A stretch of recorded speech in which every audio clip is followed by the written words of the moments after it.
Imagine standing in front of the entire world, cameras flashing, the air electric with anticipation. You're the President of the United States, addressing a sea of military officers and distinguished guests. And then, in a moment that would be replayed endlessly online, you accidentally refer to your wife by a man's name. Not once, not twice, several times. That single slip would go on to fuel one of the internet's messiest, most persistent rumor storms. Barack Obama's Michael moment wasn't just a minor gaffe. It became the spark for a tangled web of whispers, celebrity shade, tragic events, and endless speculation that refuses to die even today. Long before Twitter threads and viral TikToks, there was Joan Rivers. Known for her sharp tongue and her ability to say what others wouldn't dare, she was cornered by reporters on a red carpet when someone asked her if America would ever see its first gay or female president. Without missing a beat, she said, "We already have it with Obama." "You know Michelle is a trans." The crowd laughed nervously. She smiled like she'd just dropped a secret. Whether she was joking or stirring the pot, that moment spread like wildfire. But what made people pause wasn't just her words, it was her reputation. Joan lived in the spotlight. She knew Hollywood gossip inside out. She had friends in political circles. She heard whispers. And then, not long after that comment, she passed away suddenly during a routine procedure. For conspiracy communities, the timing was too coincidental. That single interview clip became a cornerstone for years of speculation. Years later, Jaguar Wright would pick up that same thread and yank it hard. Known for her explosive live streams and no-filter rants, Jaguar resurfaced old claims about Michelle Obama with the same energy that made her infamous in the music industry. She wasn't introducing new information, she was amplifying what was already simmering, and the internet loves a revival. Her words reignited conversations that had been lying dormant, sending hashtags trending again and old clips back into circulation. Then came the alleged receipts that pushed the rumors from whispers to viral conspiracies. A name surfaced, Dr. Rafael Esparza, supposedly tied to Michelle Obama's medical care during the 2008 presidential campaign. Online rumor mills claim he once said he accidentally walked in on Michelle, referring to her as Michael, while she was using the bathroom standing up. He allegedly described strict medical protocols that prevented most staff from treating her beyond basic vitals, spinning a narrative of secrecy and control. None of these claims were ever verified, but in the world of online gossip, lack of evidence doesn't end the conversation. It fuels it. Screenshots, timelines, and secondhand stories spread through forums and comment sections, gaining momentum with each retelling. As more evidence was shared, the narrative expanded. People began pointing to old registration records that supposedly listed a different gender, all conveniently tied to 2008, the same year Barack launched his presidential campaign. Some started digging through family photos, claiming early pictures of the Obama daughters were missing or inconsistent.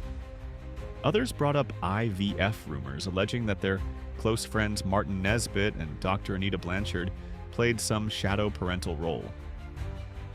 Barack's half-brother Malik added gasoline to the fire with cryptic tweets and interviews that hinted at the Big Mike legend. Whether out of spite, attention-seeking, or genuine belief, his involvement gave the theories a family angle that conspiracy communities feasted on. But it wasn't just old records and family whispers that kept the speculation alive. In 2023, a tragedy pulled the Obamas back into the center of internet storm clouds. Tafari Campbell, the former White House chef who became their personal chef after Barack's presidency, died in a paddleboarding accident near their home.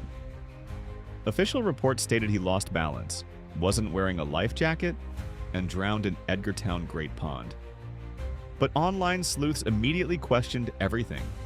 How could a trained swimmer drown in water less than 4 feet deep?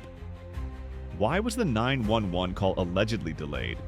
Who handled the autopsy? Then came the kicker. Claims that Tafari had been working on a tell-all book.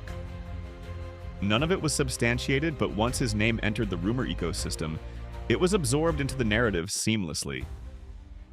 To some, Tafari's death was a tragic accident.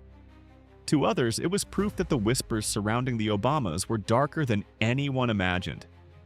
As the theories snowballed, political commentators jumped in. Deanna Lorraine threw shade on Michelle's Netflix documentary by tweeting, "I wonder what she's becoming," a line dripping with insinuation. Stu Peters took things further, pushing theories about the Obama daughter's parentage, igniting endless debates across conspiracy forums and YouTube breakdowns. A supposed Chelsea Clinton tweet circulated, hinting at Barack marrying a man before it was quickly deleted. Lawyer Lynn Wood, with his legal background, boosted these claims, giving them a veneer of seriousness in certain circles. These voices didn't need to provide proof, they just needed to keep the conversation alive. The internet would do the rest. And then the story shifted from politics to something more personal. Michelle Obama has been open in interviews about the struggles in her marriage, revealing that there were nearly 10 years when she seriously considered walking away. She spoke candidly about the exhausting imbalance of raising Sasha and Malia while Barack was consumed by his political career. Her vulnerability gave tabloids and gossip blogs new material to twist. This was the opening that brought Vera Baker back into the picture. Back in 2004, Vera Baker worked closely with Barack during his Senate campaign. Gossip blogs claimed their relationship turned romantic. One sensational story alleged that a taxi driver drove them to a hotel where they supposedly spent the night together. Globe magazine ran an explosive headline, painting Vera as the other woman. She didn't take it lightly. Vera fought back with a lawsuit, calling the story fabricated and politically motivated. She flatly denied any affair, accusing the tabloid of planting lies to smear Barack before his presidential run. Yet, even with her legal victory, questions lingered. Was there ever a secret video? Was Vera pressured to deny everything? Or was it simply a smear campaign that spun out of control? Over time, what started as one awkward slip of the tongue turned into a layered mythology. A celebrity's offhand comment added fuel. An outspoken singer amplified it. Old rumors were dressed up as medical secrets. Family tweets and missing photos became puzzle pieces. A tragic death was folded in like a dark subplot. Political commentators kept the pot boiling, and personal struggles were twisted into proof. The story isn't linear, it's a living, breathing rumor ecosystem that evolves with every tweet, every clip, every receipt shared in some forgotten corner of the internet. Whether you see it as smoke without fire or believe there's something hidden beneath decades of whispers, one thing is undeniable. This story has a grip on the public imagination. It's not about facts anymore, it's about fascination. And in the digital age, fascination spreads faster than truth. The internet never lets anything truly disappear. So, what do you think? Is this all just internet myth-making, or could there be something more beneath the surface? Drop your thoughts below, hit like if you want more deep dives like this, and share it with someone who loves a good, messy story.